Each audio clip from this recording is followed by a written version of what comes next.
बार्शी टाकळीत भीषण अपघात, नवविवाहित पतीचा मृत्यू, पत्नी गंभीर जखमी.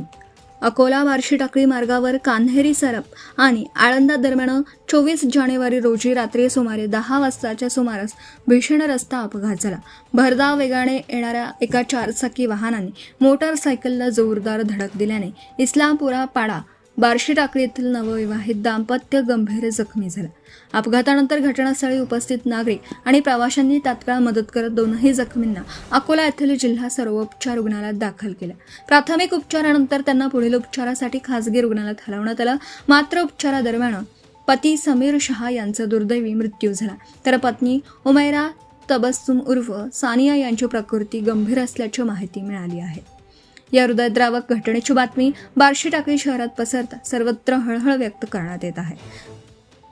संपूर्ण परिसरात शोककळा पसरली आहे. नवविवाहित दाम्पत्यावर ओढावलेल्या या दुर्दैवी प्रसंगामुळे नागरिकांमध्ये हळहळ व्यक्त होत आहे.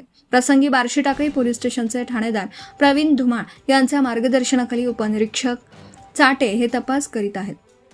प्रदीप गावंडे, अकोला जिल्हा प्रतिनिधी तथा कार्यकारी संपादक, धुमाकूळ, महाराष्ट्र न्यूज नेटवर्क. आपल्या परिसरातील ताज्या आणि महत्त्वाच्या बातम्या पाहण्यासाठी आजच आपल्या धुमाकूळ महाराष्ट्र न्यूजला YouTube वर सबस्क्राईब करा आणि बेल आयकॉन प्रेस करा.